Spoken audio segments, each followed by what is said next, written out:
So it's been a little while since I filmed a Followed Me Home video, but I was up at the flea market, my usual one, in Pulaski yesterday, and I came across some good stuff. So, obviously I bought it, so I'm showing you it. This one was not at the flea market. This one was an eBay buy, so we'll start there, I guess. It's summertime. My family, specifically my dad, enjoys cooking out on the grill and more specifically smoking meat. So a while back, we'd gotten him a set of old hickory butcher knives that with the carbon steel blades, and they're a little upkeep on them was just a little more than what I don't know, was kind of convenient.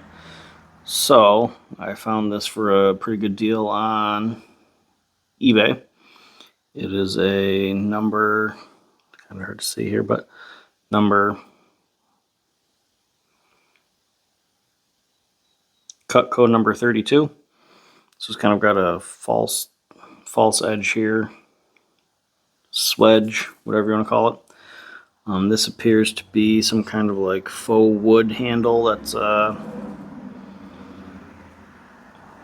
don't know, maybe it's Bakelite, but something similar, some kind of synthetic material that's supposed to have like a wood grain look to it. A little scratched up, but Cutco is a well-known name in knives that should have a stainless steel that holds a decent edge.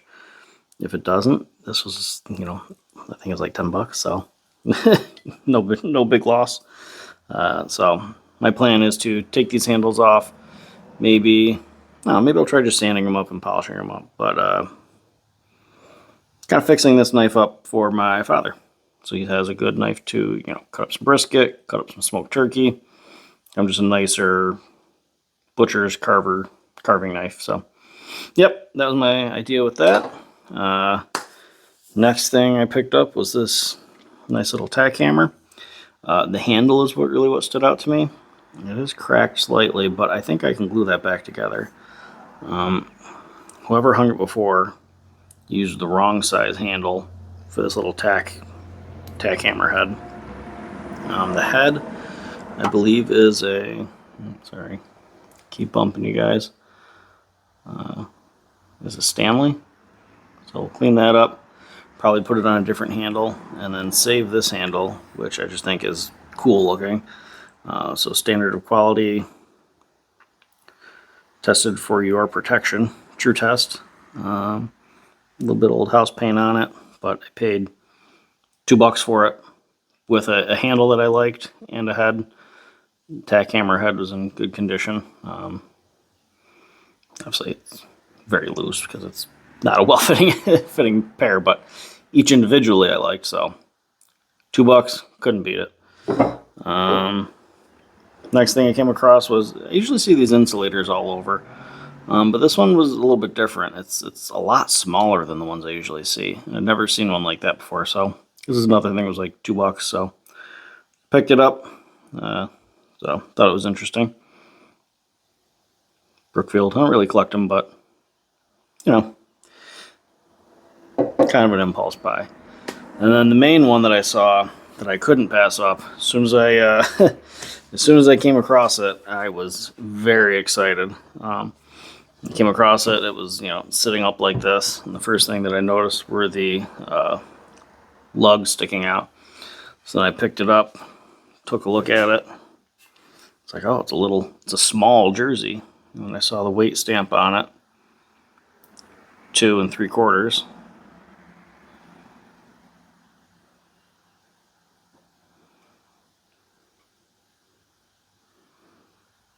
Which I think is very interesting. So 2 3/4. There we go. That's a good shot of it. And then up here, which I haven't cleaned up yet, so it might be kind of hard to see. It's a ENS MFG Co. handmade. So ENS, I believe, is Emerson and Stevens. And this is a Maine-made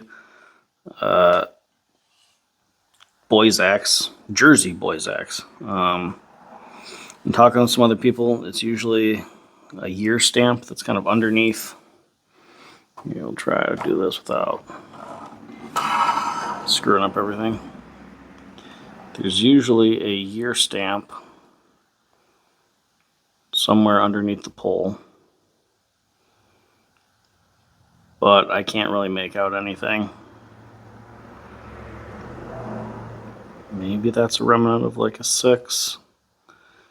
Maybe that's a 3. It's hard to say.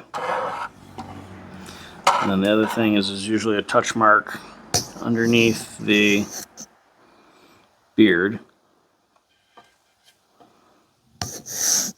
which I don't see, except maybe it was right at the edge and it kind of drifted into the eye. Which at the bottom kind of looks like a W.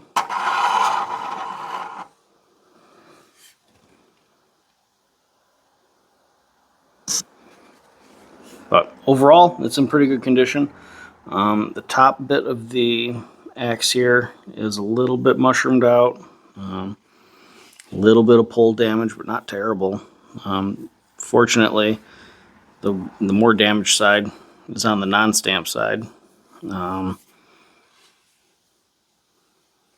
little bit of damage at the top here from where someone improperly hung it. And what it's hung on is just a hardware store handle. Not terrible, but not the right handle for this. Palm swell's a little small.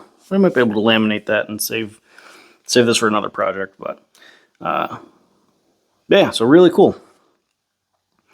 So an Emerson and Stevens boy's axe. Very excited about that one. 2 3/4. The bit looks like it's in good condition. Looks like it was hand filed. Honestly, I'd probably just clean up some of that stuff, and then put that same type of edge back on it.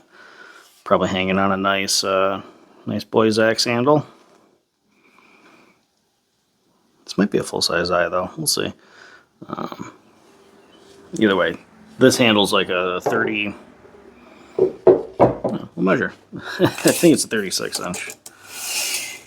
Yeah, 35.5. So this probably started off life as a 36 inch handle, which is not the right handle for this head. But I thought it was a cool one. I couldn't pass it up, especially for, I didn't take the tag off of yet, but $12. I could not walk away with it. Could not walk away without it for $12. So that's a cool find. Very excited about it. It'll be another fun one to clean up and hang on the channel. So yeah, so thanks for watching and taking a peek at what followed me home.